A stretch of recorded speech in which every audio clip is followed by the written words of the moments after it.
All right, buenas tardes. I say buenas tardes because as I'm writing it, it is 12:31 p.m. So we officially started la tarde and have left la mañana. Quick introduction to Spanish verbs. And bear with me if this is super simple and basic for you. A lot of people have not had a lot of grammar instruction in English, so sometimes we need to backtrack and define some basic terminology. So the first thing I want you to do is look at these sentences up here and identify what's the subject and what is the verb. Okay, so our first sentence we have I am a teacher. Our subject is I, verb am. Second example, we is the subject, ate is our verb. Third example, my sister is a student. My sister's subject is the verb. I want to take a nap. I is the subject. Want is the verb. We actually do have another verb in here. To take is part of our verb phrase, but the principal, the main verb, is want. He ran a marathon. Our subject is he. Verb is ran. You need to buy textbooks. You is the subject. Need is our verb. And we also have a secondary verb, to buy. That's part of the verb phrase. Okay, so verbs not only describe actions, we tend to think of them as actions like running or reading or laughing, but they can also describe states. Okay, so when I say I am, it's not exactly an action, but it's a verb. Our most basic verb is the verb to be. So what we're going to do, just to get used to this thing that we do in Spanish called conjugating, we're going to practice conjugating it in English, which seems really weird.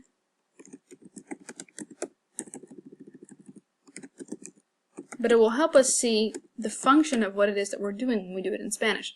Now, I want to demystify this term, conjugate. Conjugating, all that is changing it. We're putting it in its different forms.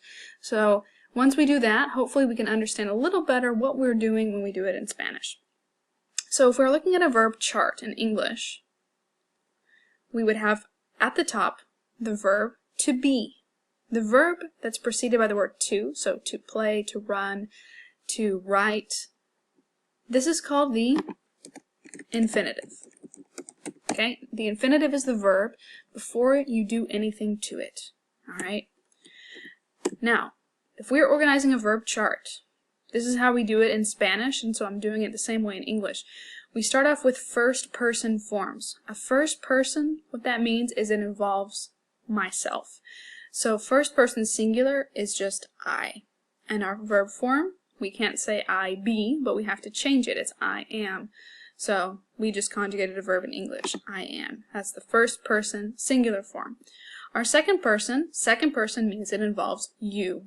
Okay, the person you're directly speaking to. So our second person form would be you are. Our third person, a third person means it doesn't involve me, it doesn't involve you, it involves a third party. Alright, and we're on the singular side. So this whole column right here, I, you, he, she, it, this is our singular side. So we wouldn't say he or it be, but he or it or she is. Okay, so you just conjugated that. That's called the third person singular. Now we have on this other column, this would be our plural column. Alright, so the word we, the pronoun we, is called your your first person plural. So here, our form is are, we are. Our second person plural, you all or y'all, you guys, are. And then our third person plural, so that means it's our third party. It's not you, it's not me. Somebody else, it's plural. So the men, the animals, whatever, they are. Alright. So, it's kind of weird to conjugate something in English because we don't do that. We do it automatically in our heads as we speak, but we don't tend to break down verbs the same way. Okay, so the verbs in the first column, like I said, are singular. The verbs in the second column are plural. Alright, why is this important? Because this format, this 6-verb format we have going on right here, is what we're going to use always, always, always in Spanish. And you'll do that I mean, if you continue to study Spanish, every tense you learn, you're always going to list them out that way. It's just a convention. So, in English, how many forms do we have for the verb to be? Well, you've got the verb to be, the infinitive. You have am, are, and is. So really we just have three. We have three different forms. Am, are, and is. We distinguish between the plural forms by the subject pronoun. Okay? So, how do I know whether I'm talking about, when I say the word are, who am I talking about? Well, we have to use the words we, you all, they, you, etc. Okay, so enough of that. Let's look at some Spanish sentences. So, yo soy estudiante. Mi casa es tu casa. Los tacos son deliciosos. Alright, take a look at these and identify the subjects and the verbs. Subject of this first sentence is yo. Our verb is soy.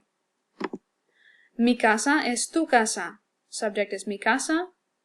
Verb es. Los tacos son deliciosos. Subject los tacos. Verb son. Usted es profesora. Usted, subject, es. Verb. La clase es grande. Clase is your subject, es is your verb. And then, ¿cómo estás tú? Ah, this is a tricky one. We can't go purely on word order here. Our subject is tú, even though it's at the end. Our verb is estás. Okay, so your subjects are the phrases before the verb, except in the case of the question. Alright, so in a question, your subject typically is going to come after your verb. Alright, quick review of your subject pronouns. You've already learned these. So our subject pronouns in Spanish, I'll just do these out loud. We have yo, is I, tú, you, informal, so what you would use with a friend, someone close to your age, él, he, ella, she, usted is you, formal, okay? Nosotros or nosotras, we, vosotros or vosotras, you all, y'all. Remember, this form is only used in Spain. We have ellos, they, ellas, they for a feminine group, and then ustedes is the form of you all or y'all that we'll use anywhere else in the world besides Spain. Okay? Now, Spain will also use ustedes in a formal context. The difference is they also have the option of using vosotros informally. Latin America, Mexico, we only use ustedes. Okay?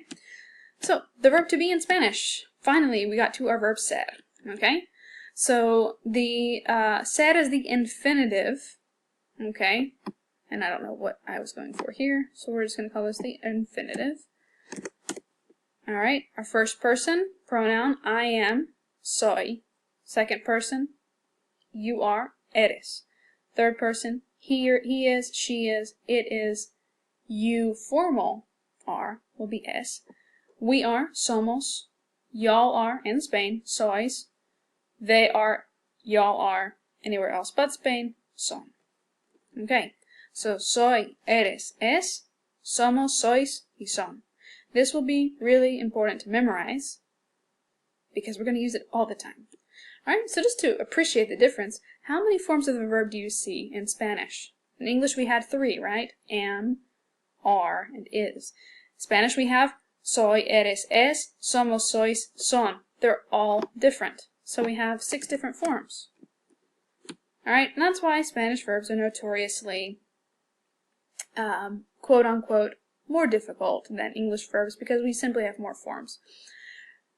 Okay, but because all of these verbs are different, we don't need to explicitly state our subject anymore. Okay?